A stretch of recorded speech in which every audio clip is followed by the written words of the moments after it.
All right, YouTube, welcome back. We're taking a look at a cheaper watch today. We've taken a look at a couple more than $100 watches. The Orient Mako 2, which is outstanding. That's probably one of my top fives in my collection currently. We've also taken a look at the L'Oreal Shark Series watch, which is pretty similar to this. It's a sort of a knockoff clone homage to a Tag Heuer Aqua Racer or a Omega Seamaster. This is a much cheaper version of that, so if you don't want to spend $100, you can buy this, a Benyar. This model number is the BY-5164. None of their watches really have names just because they come out of the same Chinese factory. So we're going to take a look at this today. If you haven't seen the review for the Orient Mako 2, make sure you go check that out. That'll be published later today. But let's start with this. It's a $30 watch. So $30. Benyar makes a ton of really inexpensive clones or homages. And this one's actually pretty nice. I have 4 Benyar watches, which you guys will all see at some point. This is obviously a pretty good copy, or not a pretty good copy, but a pretty direct copy or homage to the Omega Seamaster or the Tag Aqua Racer.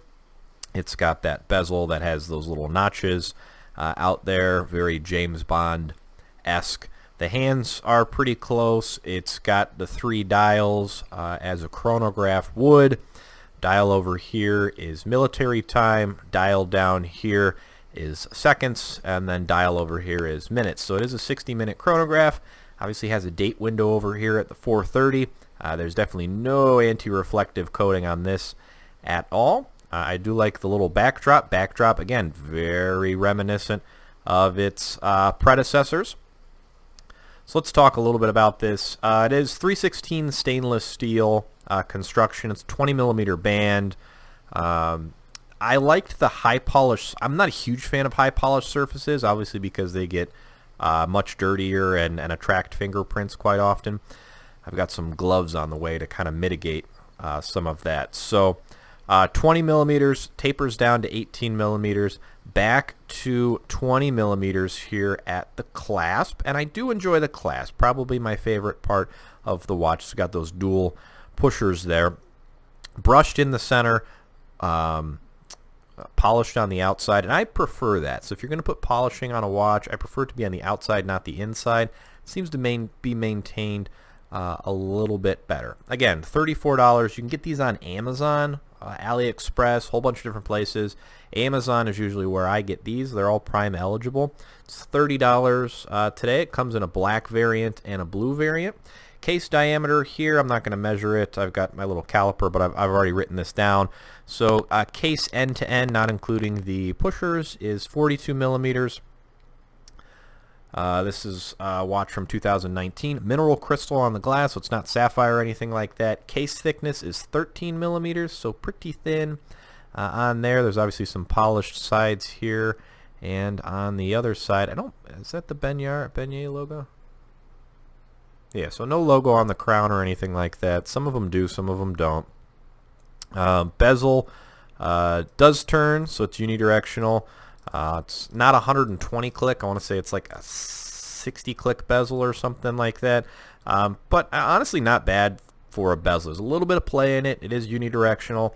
It's not like you'd use it as a dive watch or anything like that, but you can certainly use it as a timer or something like that. If you bring the dial over here, you can see how much time has elapsed if you're timing a load of laundry or if you're cooking or something like that.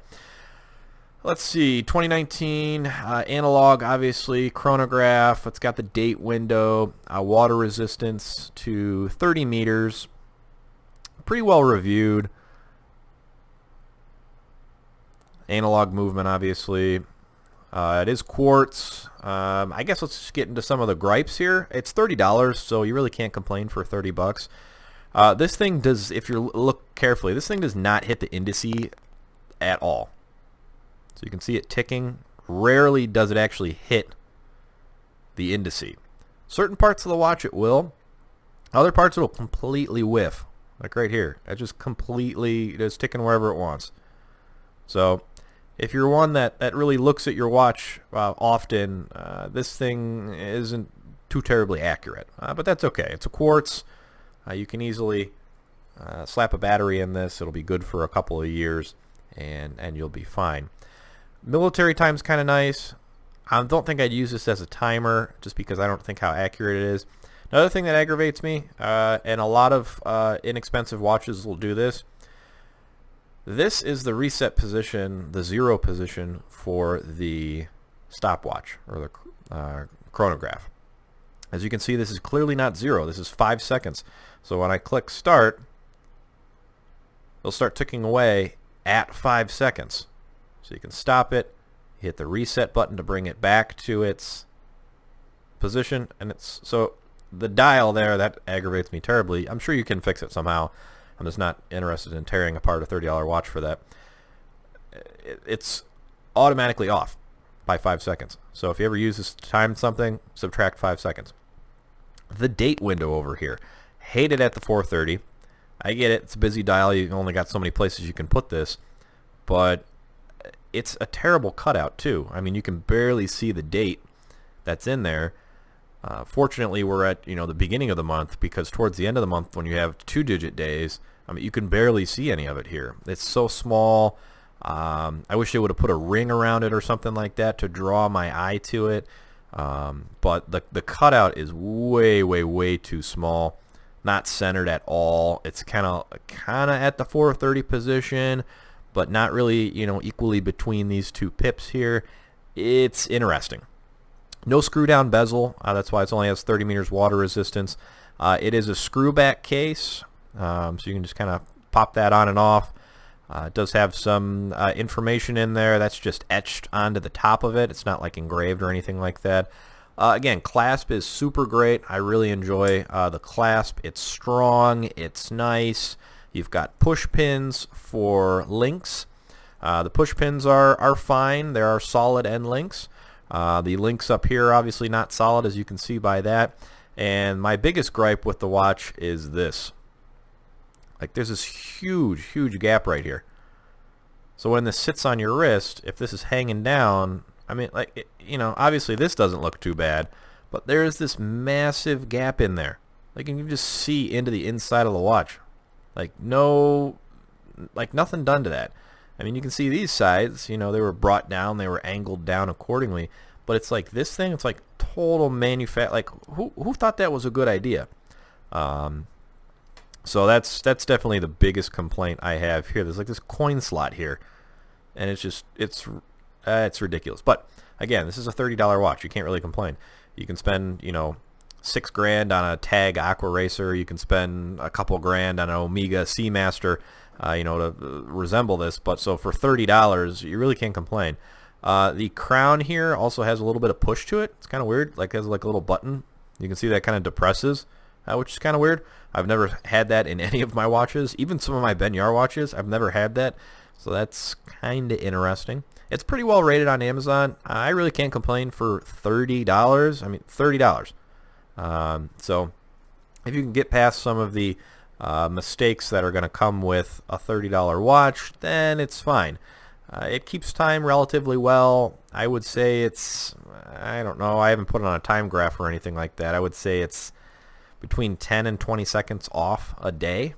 So it's not really terrible. It's quartz, so it's going to be relatively accurate in terms of timekeeping. But if you want something that hits the indice every time, you're probably going to need to spend a little bit more money.